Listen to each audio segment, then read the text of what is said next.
Kali ini aku akan menceritakan kisah nyata yang dialami oleh tanteku sendiri. Tapi untuk melindungi privasi dan demi kenyamanan keluarga, aku akan menyamarkan identitas tanteku. Sebut saja nama tanteku adalah Tante M. Tante M adalah anak dari kakekku. Tante mulai tinggal di Sumatera sekitar tahun 80-an karena dia mengikuti program pemerintah yaitu transmigrasi. Banyak sekali keluargaku yang berpindah ke Sumatera. Salah satunya adalah tanteku ini. Dulu diceritakan, awal Tante M berpindah ke Pulau Seberang, dari pemerintah dia mendapatkan rumah kecil, lahan, serta beberapa bibit tumbuhan untuk dibudidayakan di lahan. Saat itu kondisi Sumatera sepanjang mata memandang hanyalah hutan belantara. Tanaman seperti singkong, ubi, ganyong, dan umbi-umbian lainnya tidak pernah bisa sampai panen, lantaran di sana babi hutan sangat liar. Semua tanaman selalu habis dicuri hewan tersebut. 3 tahun awal kehidupan Tante M di Sumatera sangat memprihatinkan. Untuk makan saja sangat sulit. Namun berkat kegigihannya menanam kopi dan sawit, dalam jangka waktu 15 tahun, Tante M dan suaminya sudah menjadi salah satu pengusaha kopi dan sawit yang sukses di Sumatera. Dari usahanya tersebut, mereka sudah mempunyai lahan sawit dan kopi berhektar-hektar, dan juga bisa membangun rumah mewah dan bertingkat. Sungguh mereka sangat sukses bila dibandingkan dengan keluarga kami yang ada di Jawa. Namun, sukses tidak menjadikan mereka keluarga yang sombong. Setiap tahun ketika mereka pulang ke Jawa, mereka tetap santun bersilaturahmi dengan keluarga Jawa lainnya. Sekitar tahun 2005, awalnya Tante M merasakan gejala seperti keluar bercak darah ketika batuk. Dahaknya pun kadang mengeluarkan darah, serta dada yang nyeri dan berat badan yang mulai turun. Akhirnya Tante memutuskan untuk berobat ke RSUD di kota Lampung. Setelah diperiksa, ternyata Tante M mengidap TBC. Ia harus rajin mengkonsumsi obat awal selama kurang lebih 6 bulan. Tante M selalu rutin meminum obat anjuran dokter. Sampai di bulan kedua, Tante M merasa belum ada perubahan yang signifikan pada dirinya. Karena Tante M mulai bosan dengan pengobatan dokter yang terkesan lambat, akhirnya Tante dan suami mulai mencari-cari informasi orang pintar yang bisa menyembuhkan penyakit tersebut. Menimbang dari beberapa opsi yang disarankan oleh para tetangga di Sumatera, akhirnya suami Tante memutuskan untuk pergi berobat ke dukun. Sebut saja namanya Pak Bimo. Jarak dari rumah Tante ke rumah Pak Bimo sekitar 55 km. Pak Bimo ini merupakan dukun yang sangat terkenal di daerah tersebut. Dari cerita, Pak Bimo ini bisa menyembuhkan segala penyakit. Bahkan penyakit yang diakibatkan oleh gangguan makhluk-makhluk halus pun, rumornya Pak Bimo mampu menyembuhkan. Datanglah Tante M dan suami ke rumah Pak Bimo.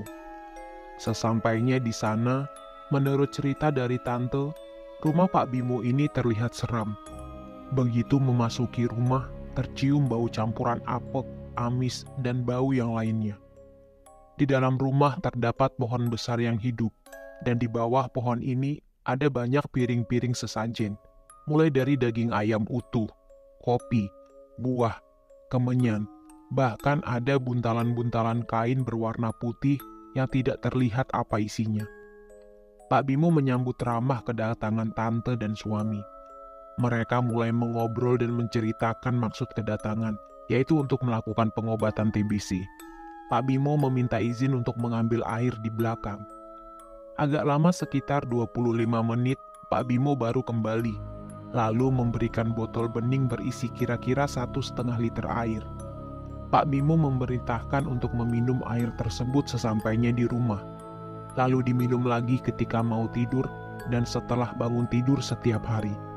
Singkat cerita, sesampainya di rumah, Tante meminum setengah gelas air tersebut. Ketika diminum, perutnya terasa panas. Tante mengungkapkan apa yang dirasakan pada suami, namun suaminya menanggapi bahwa itu mungkin efek pembasmian penyakitnya. Suami Tante pun memintanya untuk sebelum tidur meminum lagi airnya agar cepat sembuh. Tante mencoba untuk berpikir positif, mungkin perutnya masih menyesuaikan dengan air ini. Malam harinya Tante kembali meminum air tersebut. Anehnya, Perutnya semakin panas, perih dan gatal. Bahkan sekarang diikuti dengan kondisi tubuh yang melemah. Karena semalaman itu tante muntah-muntah hebat. Kepalanya mendadak pusing, dan bahkan kakinya mulai sulit untuk digerakkan. Suami tante saat itu merasa takut. Akhirnya dia menelpon Pak Bimo dan menceritakan keadaan istrinya. Pak Bimo menyuruh tante dan suaminya untuk kembali ke rumah Pak Bimo untuk dilakukan pengobatan lanjutan. Tanpa menunggu lama, tante dan suami langsung mengendarai mobil menuju rumah Pak Bimo. Tanteku dipapah memasuki rumah Pak Bimo. Semerbak tercium aroma yang sudah tidak asing lagi. Kemenyan dan kawan-kawannya. Akhirnya setelah berbasa-basi sebentar, Pak Bimo mulai membuka obrolan serius. Saya akan berbicara jujur tanpa menutup-nutupi apapun. Pertama kali kalian kesini, saya melihat perut dan dada ibu sangat hitam. Ini pasti ada yang bikin-bikin. Makanya ketika minum air dari saya efeknya begini. Kalau tidak segera diambil, ibu akan dimakan dari dalam. Kalau kalian percaya sama saya akan obati sampai sembuh. Suami tante yang sama sekali tidak familiar dengan perihal mistis seperti ini, menyerahkan kesembuhan istrinya kepada Pak Bimo. Hari itu Pak Bimo menyarankan tante dan suaminya untuk menginap, agar pengobatan bisa dilakukan malam itu juga. Banyak persyaratan yang harus dilengkapi untuk ritual, seperti bunga 7 rupa, kelapa hijau, dan satu bunga yang om saya sendiri lupa namanya apa. Tapi saat itu om merasa belum pernah mendengar nama bunga ini sebelumnya. Akhirnya Pak Bimo memberikan opsi untuk membeli bunga persediaan dengan harga 11 juta, karena bunga tersebut sangat langka. Pak Bimo pun mendapat bunga tersebut dari teman satu perguruannya di Jawa. Awalnya omku masih ragu, antara mau membeli bunga tersebut atau mencari sendiri. Namun tiba-tiba ketika beduk maghrib, tanteku berjingkrak-jingkrak seperti kesurupan. Dia terus memukul-mukul perut dan dadanya. Padahal saat itu kondisinya tante masih sangat lemah. Jangankan untuk jingkrak-jingkrak, buat jalan saja harus dipapah. Omku mulai panik. Akhirnya ritual pengobatan tetap dilakukan malam itu. Dan total yang harus dibayar oleh omku lebih dari 14 juta untuk sekali pengobatan. Setelah pengobatan selesai, tante dan om sangat bersyukur. Karena sepulangnya dari rumah Pak Bimo dan selama kurun waktu 3 bulan, tante sudah tidak merasakan keluhan apapun. Hari-harinya berjalan seperti biasa. Namun suatu malam, menjelang subuh tepatnya, om terbangun karena kaget dengan suara anaknya yang berteriak-teriak, diiringi dengan suara benda-benda berjatuhan. Suaranya terdengar dari arah dapur. Dari penuturan om saat itu, kondisi tante sedang mengamuk di dapur sambil mencari pisau. Tapi anehnya, suara itu tidak mirip suara tante asli katanya. Dan anehnya lagi selama mengamuk itu, kondisi mata tante tertutup. Tidak sekalipun tante membuka matanya. Sampai pagi suasana rumah tante masih ramai. Banyak tetangga yang berdatangan untuk bergantian membantu menjagal tante yang terus mengamuk. Kebetulan di lingkungan RT sana, tidak ada ustadz ataupun orang pintar yang bisa menenangkan orang yang kesurupan. Untungnya sekitar jam 9-an, amukan tante mulai berkurang, serta mulai membuka mata. Ketika tante ditanyai, tante mengaku tidak ingat apa-apa. Dia hanya merasa badannya pegal-pegal. 3 hari sudah tante tidak bisa tidur. Setiap memasuki waktu maghrib dan menjelang subuh, dia seperti kerasukan setan. Dia selalu mengamuk. Pihak keluarga bergantian menjaga tante karena takut ketika mereka tidur tante akan melakukan hal-hal yang berujung melukai diri sendiri. Keluarga akhirnya kewalahan. Walaupun mereka sudah bergantian, tetap saja tenaga terkuras karena kurang tidur. Om pun akhirnya memutuskan untuk kembali berobat ke tempat Pak Bimo. Pak Bimo sepertinya sudah mengetahui hal ini akan terjadi. Pengobatan dilakukan seperti sebelumnya. Hanya saja Pak Bimo dibantu oleh temannya. Di sana, di tempat Pak Bimo, om, tante, serta anaknya menginap sehari. Namun kali ini Pak Bimo meminta bayaran yang lebih untuk temannya. Omku hanya bisa menuruti, dan akhirnya mereka harus membayar 16 juta lebih kali ini. Sembuh. Memang sepulangnya dari rumah Pak Bimo, Tante nampak sehat, tapi itu hanya bertahan beberapa bulan. Setelah melewati beberapa bulan, Tante kembali kambuh, dan Om kali ini membawanya ke tempat Pak Bimo. Hal ini berlangsung terus sampai 8 tahun, dan intensitas kambuhnya Tante semakin lama semakin sering. Sudah tidak terhitung uang yang sudah dikeluarkan untuk membayar Pak Bimo. Mungkin sudah ratusan juta atau bahkan miliaran. Tahun 2014, Om sadar usahanya sudah tidak sesukses dulu. Penghasilannya pun sudah tidak sebanding dulu. Beberapa lahan sawit sudah dijual untuk pengobatan Tante. Namun kondisi Tante masih belum ada perubahan yang signifikan. Tante hanya sehat jangka sebulan atau 2 bulan sepulang dari pengobatan Pak Bimo. Om mulai jarang berobat ke Pak Bimo. Ketika Tante kambuh, sebisa mungkin Om dan anak-anaknya berusaha menangani sendiri dengan membacakan doa-doa dan ayat-ayat Al-Quran. Memang butuh waktu lebih lama untuk menenangkan, tapi mereka tetap berusaha. Mei 2015, kondisi Tante semakin parah. Tante sudah tidak bisa berjalan. Tubuhnya seperti orang terkena stroke. Tante sudah tidak bisa berbicara, serta tidak pernah tidur. Tapi Tante bisa berdiri, bahkan mengamuk kalau sedang kambuh. Sehari sebelum Tante seperti terkena stroke, Om sempat bermimpi. Katanya dia melihat Pak Bimo mencekik istrinya. Sejak saat itu, Om mulai mempunyai prasangka buruk. Melihat gejala yang dialami Tante yang terlihat seperti stroke, tetangga akhirnya menyarankan untuk membawanya ke salah satu rumah sakit di Bukit Tinggi, rumah sakit spesialis untuk penyakit tersebut. Tante akhirnya mendapatkan perawatan di sana selama 1 minggu. Namun tidak ada kemajuan apa-apa. Kondisi Tante masih saja seperti itu. Karena biaya di sana lumayan mahal, akhirnya Om memilih untuk pulang. Setelahnya, kondisi Tante semakin memburuk. Badannya sudah kurus, sampai tulang belulangnya pun terlihat menonjol. Selama setahun berikutnya, kejadian aneh tidak hanya terjadi pada Tante, tetapi juga terjadi pada Om dan anaknya. Mereka juga ikut merasakan berbagai kejadian aneh yang sulit diterima akal sehat. Desember 2016, benar-benar seperti sudah tidak ada harapan hidup untuk Tante. Kalau biasanya setiap diajak berbicara, Tante masih bisa merespon dengan melirik atau berkedip. Kali ini, Tante sudah mulai tidak bisa diajak berkomunikasi. Sejak saat itu setiap hari diadakan pengajian untuk membaca surat Yasin di rumahnya. Keluarga di Jawa yang mendengar ceritanya menyarankan Tante untuk berobat di Jawa saja, karena di Jawa juga masih banyak keluarga yang bisa membantu, dan di sini banyak sekali opsi pengobatan yang belum pernah dicoba. Setelah Om dan anak-anaknya berdiskusi, dengan keikhlasan anak-anak dan keluarga yang ada di Sumatera, akhirnya Tante dibawa ke Jawa pada awal tahun 2017. Anak-anaknya sudah tidak banyak berharap, karena bertahun-tahun kondisi Tante memang sudah seperti ini. Jadi andaikan umur Tante tidak panjang dan menutup usia di Jawa, keluarga di Sumatera telah mengikhlaskan. Akhirnya Tante dan Om sampai di Jawa. Di Jawa, Tante dan suaminya bertempat tinggal di rumah kakekku, yang jaraknya hanya berselang sekitar 250 meter dari rumahku. Awal aku ketemu Tante, aku sangat kaget melihat badannya. Terlihat ringkih sekali. Mukanya pun terlihat jauh lebih tua dari umurnya. Mungkin karena efek terlalu kurus. Pipinya cekung, bagian bawah alis seperti lebih masuk ke dalam. Sangat berbeda ketika terakhir bertemu dulu. Badannya masih berisi dan terlihat segar. 3 hari pertama di Jawa tidak ada kejadian aneh. Kondisi Tante masih sama seperti waktu terakhir waktu di Sumatera. Tante hanya berbaring di tempat tidur dan tidak bisa berbicara.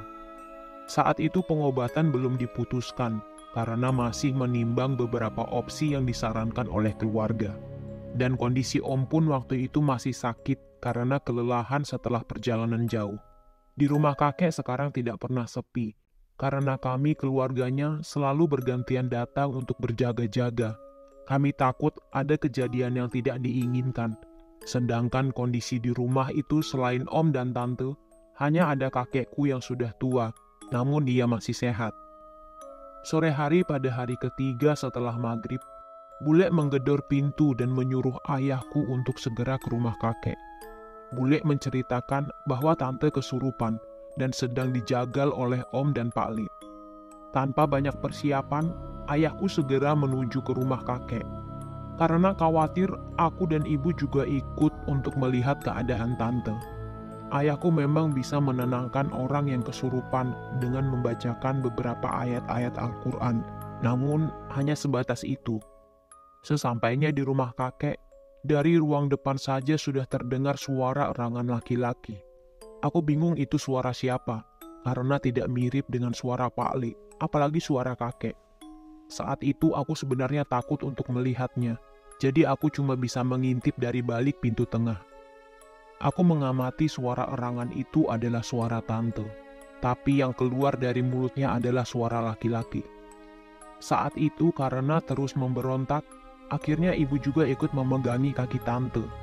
Jadi posisinya saat itu, tante dijagal oleh 5 orang. Ayahku hanya memegangi kepala sambil membaca beberapa doa. Alhamdulillahnya, tidak berselang lama, kondisi tante melemas dan sudah bisa dibaringkan lagi ke tempat tidur. Saat itu kami semua masih berkumpul di rumah kakek. Kami masih duduk-duduk sampai setelah Isya, tante kembali dirasuki. Dan kali ini tante bisa berbicara bahasa Sunda. Ayahku kembali menenangkan. Alhamdulillah tante bisa tenang kembali. Sekitar pukul 9 malam, aku dan ibu pulang. Ayah berencana menginap di rumah kakek untuk menemani dan berjaga-jaga.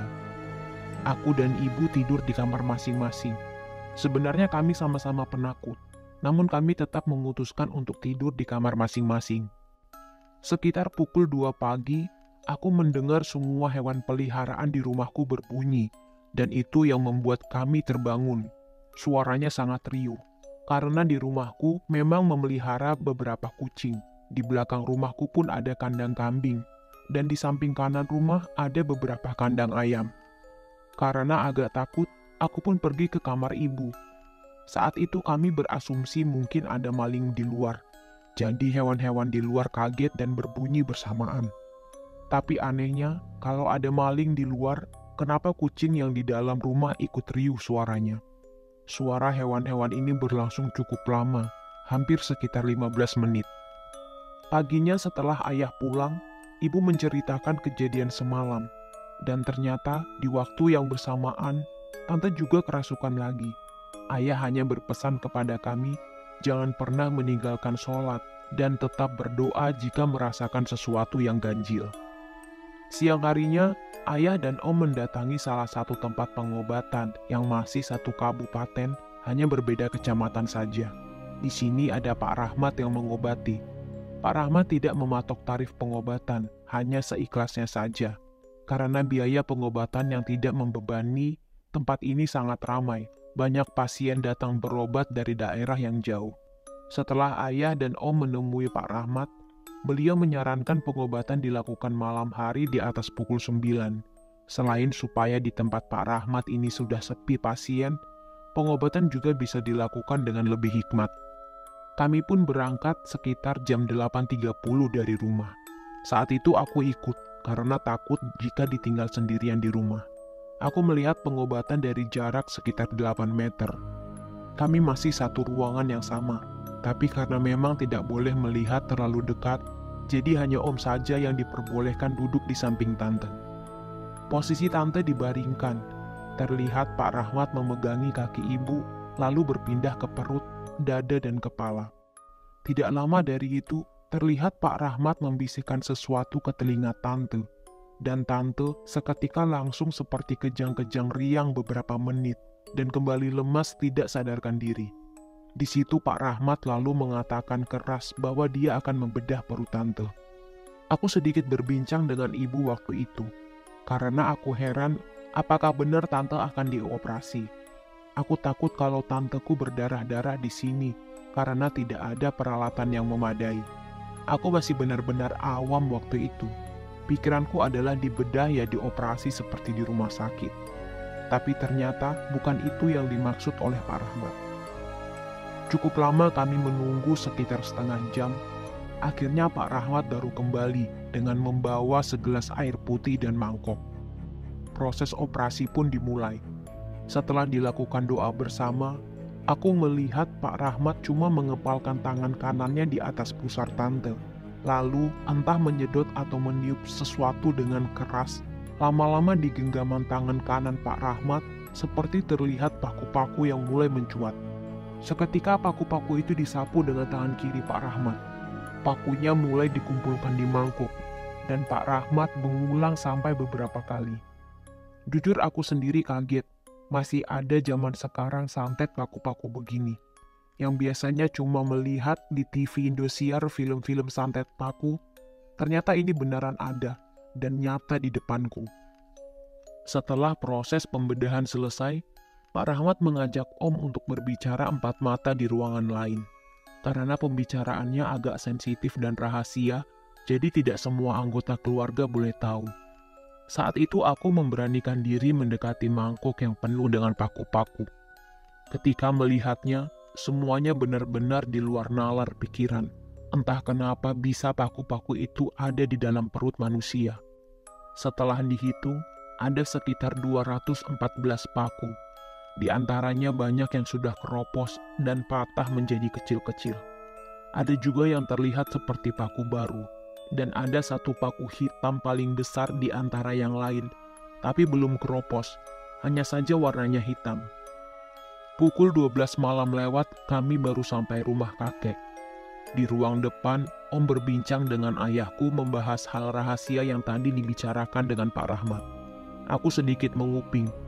Ternyata Pak Rahmat membicarakan bahwa di sana di tempat Om dan Tante dulu, ada orang yang iri dengan kesuksesan Om. Orang itu berkedok membantu, tapi sebenarnya ingin menghancurkan keluarga Om. Dilihat dari jenis kiriman santetnya, ini asli orang Sumatera katanya.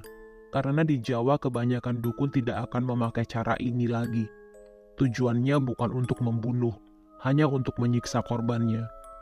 Pak Rahmat menceritakan ciri-ciri orangnya, dan Omku langsung tahu siapa pelaku santet ini. Pak Rahmat menyuruh Om untuk kembali berobat jangka seminggu, karena katanya santet yang ditanamkan itu paku raja dan ratu, sehingga setelah bertahun-tahun, paku tersebut telah beranak pinak. Sedangkan pada pembedahan pertama, baru ditemukan paku ratu. Paku rajanya belum ditemukan. Memang sengaja belum diambil karena takut tubuh tante tidak kuat jika sekaligus. Selama seminggu pasca pembedahan, kondisi tante semakin memburuk. Tante selalu kerasukan setiap hari. Tidak hanya tante yang merasakan efeknya. Di rumahku pun setiap malam selama seminggu, hewan-hewan peliharaan tidak pernah tenang. Seperti selalu ada yang mengganggu. Kami kewalahan menjaga tante siang dan malam. Akhirnya sampailah di waktu yang dijadwalkan untuk pembedahan kedua. Kami berangkat ke rumah Pak Rahmat. Kami ke sana malam hari seperti sebelumnya. Di sana kami bercerita bahwa kami mendapatkan beberapa gangguan sejak pembedahan pertama. Bahkan setiap hari tante kerasukan. Lalu Pak Rahmat juga menimpali bahwa dia di sini pun ikut diganggu oleh si pelaku santet tersebut. Pak Rahmat mengatakan yang di sana tidak terima kalau tante diobati di sini. Jadi sebisa mungkin dia ingin membuat kondisi tante semakin parah dan menghalangi semua yang ingin membantunya di sini. Tapi kata Pak Rahmat tidak apa-apa. Yang penting masing-masing dari kami tetap berdoa dan mendekatkan diri ke Sang Pencipta. Pembedahan kedua ini didapatkan lagi 54 paku. Salah satunya paku raja yang telah berhasil diambil. Pak Rahmat menyarankan untuk dilakukan pengajian setiap malam di rumah kakek selama sebulan atau lebih untuk menghalangi hal-hal buruk karena menurut Pak Rahmat yang di sana tidak akan tinggal diam, pasti akan semakin gencar mengirimkan hal-hal negatif lagi. Kami pun menuruti saran Pak Rahmat, namun tidak ada yang berubah. Walaupun kami melakukan pengajian setiap malam, tetap saja tante kesurupan. Di lain waktu jika kondisi tante normal, kesehatannya pun sama seperti sebelumnya, hanya bisa berbaring dan belum bisa berbicara. Karena tidak sabar, akhirnya Om pun mencari opsi pengobatan lainnya. 3 bulan sudah tante dan Om tinggal di rumah kakek. Semakin kesini, kondisi tante justru semakin memburuk. Pasca pengambilan paku terakhir kali seperti tidak ada efeknya. Jujur saja, walaupun baru 3 bulan, tapi kami merasa mulai kewalahan bergantian untuk menjaga tante. Tidak pernah sedetik pun kami membiarkan tante sendirian tanpa ada yang menemani siang dan malam.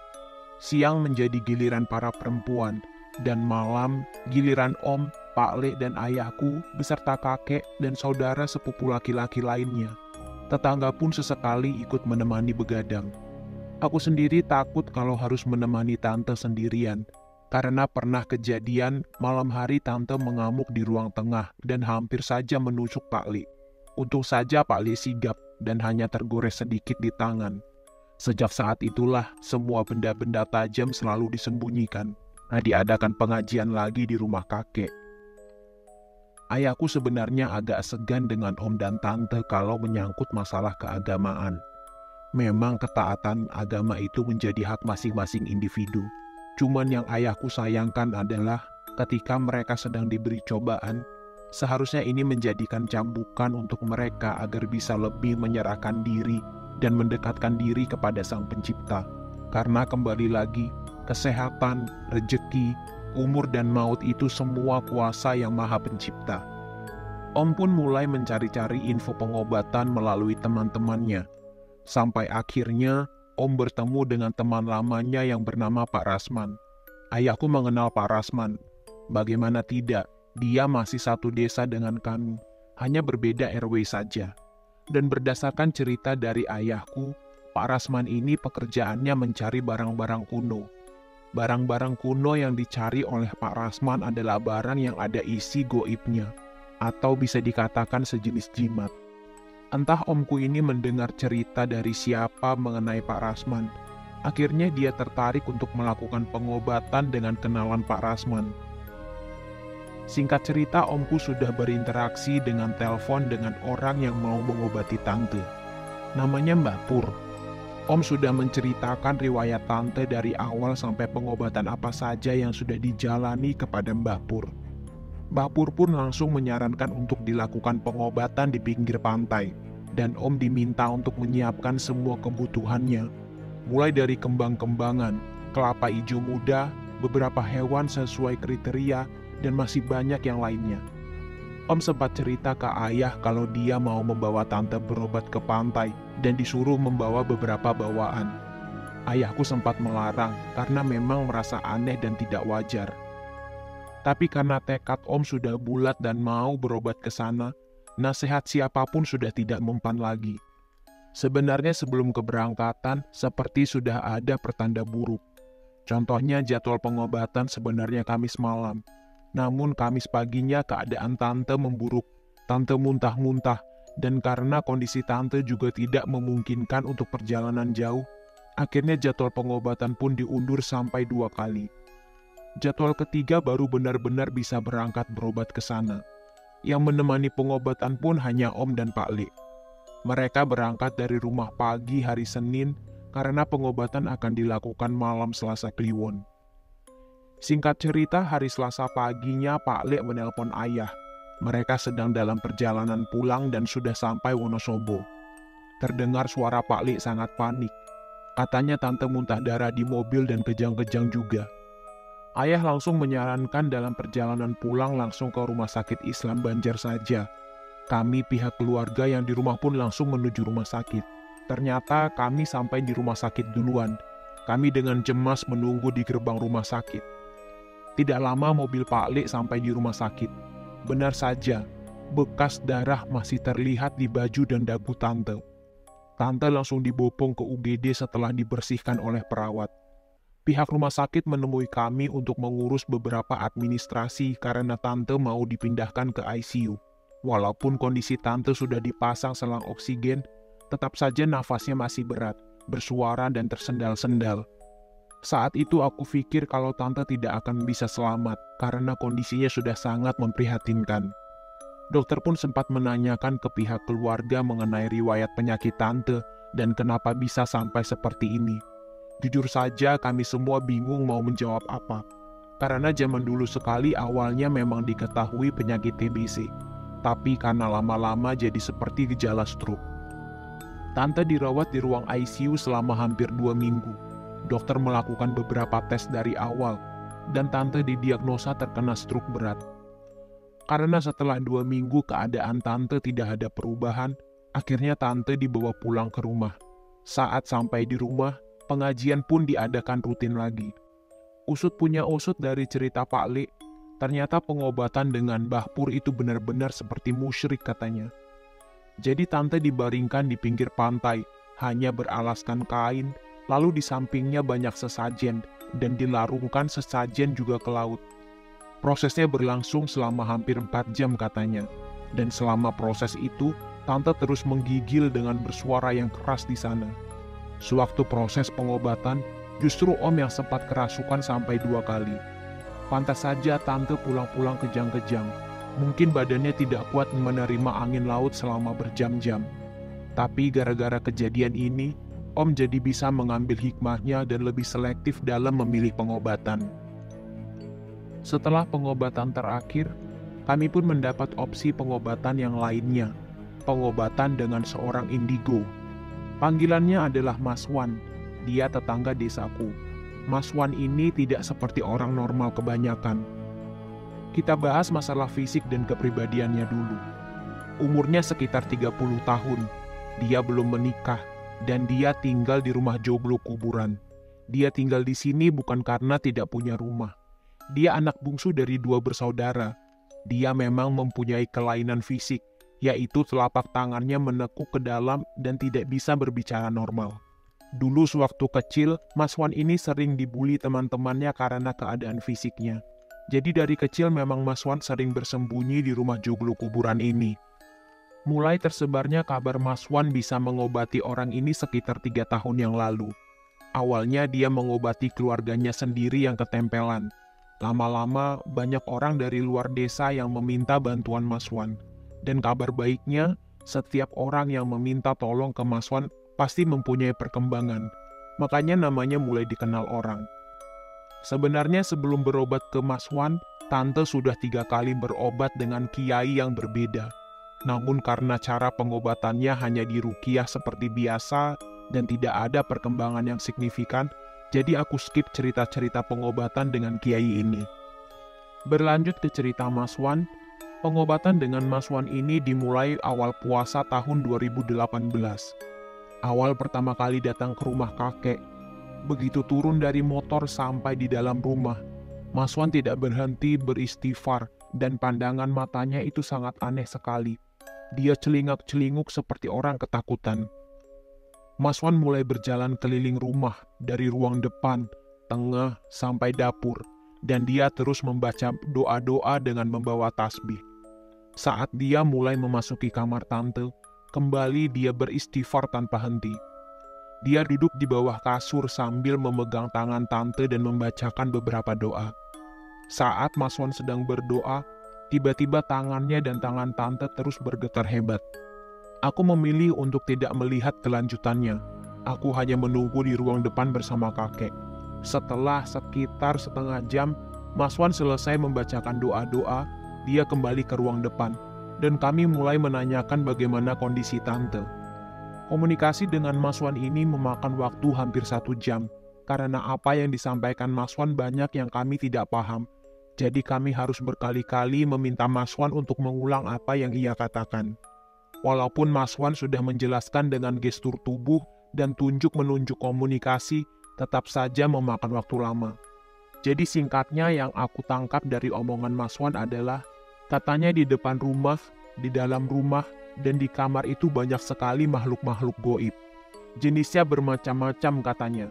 Dan di kamar tante itu ada banyak makhluk yang memegangi tante, di tangan, kaki, dan seluruh badan. Bahkan ada yang menyekap mulut tante, makanya tante tidak bisa berbicara. Yang menyebabkan tante kesurupan itu karena makhluk-makhluk yang memegangi tante masuk ke badannya. Dan kalau sudah masuk satu, yang lain ikut masuk. Makanya tante kalau kesurupan sangat kuat, karena yang merasukinya bukan hanya satu. Dan katanya kami semua yang berada di rumah juga harus ikut membentengi diri. Jangan sampai kena senggol makhluk-makhluk yang ada di sana. sholat harus tetap dijaga, dan harus selalu ada lantunan ayat Al-Quran di rumah ini. Lalu Mas Wan memegangi tangan kami satu persatu. Aku sendiri tidak tahu itu untuk apa. Namun atas saran dari Mas Wan, mulai hari itu setiap selesai terawih, selalu diadakan pengajian, dan Mas Wan pun selalu datang. Beberapa hari setelah Mas Wan rutin mengobati tante, aku lupa tepatnya hari keberapa. Dia mengatakan bahwa dia melihat benang merah di badan tante, dan dia bilang ini harus dicabut. Namun tidak bisa sembarangan dicabut, karena nyawa tante taruhannya. Jadi Mas Wan akan memilih kapan waktu yang dia anggap tepat untuk mencabut benang tersebut. Sampai lewat beberapa hari kemudian, akhirnya ditentukan bahwa benang akan dicabut pada malam takbir nanti. Dari sekian pengobatan dengan Mas Wan inilah yang terbukti paling efektif. Kondisi tante mulai berangsur-angsur membaik. Tangan dan kaki mulai bisa bergerak sendiri, dan mulai bisa berbicara walaupun suaranya masih pelan. Mas Wan pun menyarankan agar tante sering-sering dibawa jalan keluar rumah, agar ototnya mulai bisa dipakai untuk bergerak kembali. Dan Mas Wan pun menyuruh tante untuk selalu berzikir dimanapun dia berada. Singkat cerita, sampailah di malam takbir. Mas Wan yang sudah bersiaga di rumah, dia menyuruh kami untuk mengaji di ruang tengah, sementara dia melakukan pengobatan di dalam kamar. Mereka hanya berdua saja, Mas Wan dan tante di dalam kamar. Mas Wan keluar kamar dan mengabarkan bahwa benang telah berhasil dicabut, dan dia menunjukkan benang itu kepada kami. Alhamdulillah, keadaan tante malam itu tenang sekali. Dia bisa tertidur nyenyak. Keesokan harinya, aku kaget melihat tante ikut sholat Id di lapangan. Walaupun tante berjalan masih harus dipapah, tapi setidaknya dia bisa bangun dari tempat tidur saja sudah menjadi kebahagiaan bagi kami. Namun sejak saat itu Mas Wan sudah tidak pernah mengunjungi rumah kakek lagi. Dia hanya berpesan untuk terus dilakukan pengajian walaupun keadaan tante sudah membaik, dan wajib untuk tante agar terus berzikir. 2 bulan pasca Idul Fitri, keadaan tante sudah semakin membaik. Karena Om berpikir tante sudah sembuh, pengajian sudah tidak dilakukan lagi. Namun, mulailah kejadian-kejadian aneh terjadi lagi. Tante mulai kerasukan lagi, bahkan Om juga pernah kerasukan. Akhirnya kami meminta bantuan Mas Wan lagi. Tapi kali ini Mas Wan tidak pernah mau datang ke rumah. Dia hanya berpesan untuk terus mengaji, berzikir terus. Bukannya sudah membaik, terus mengaji berhenti dan zikirnya berhenti katanya. Kami tidak lantas putus asa karena penolakan pertama. Kami terus mencoba meminta bantuan Mas Wan lagi. Tapi entah kenapa Mas Wan selalu menolak sampai sekarang. Ada yang bilang kalau Mas Wan menolak dimintai bantuan, artinya dia tahu sudah tidak ada yang bisa dibantu. Dalam artian, orang yang meminta bantuan ini sebentar lagi akan meninggal. Tapi entahlah, kami tidak tahu alasan sebenarnya kenapa Mas Wan menolak membantu tanteku lagi. Semakin lama keadaan tante seperti kembali semula. Mulai tidak bisa berjalan dan berbicara. Kami sudah pergi ke sana ke sini untuk pengobatan, tapi hasilnya masih nihil. Sampai akhirnya, Maret 2019, Om memutuskan untuk berobat ke salah satu ustadz di Bantul.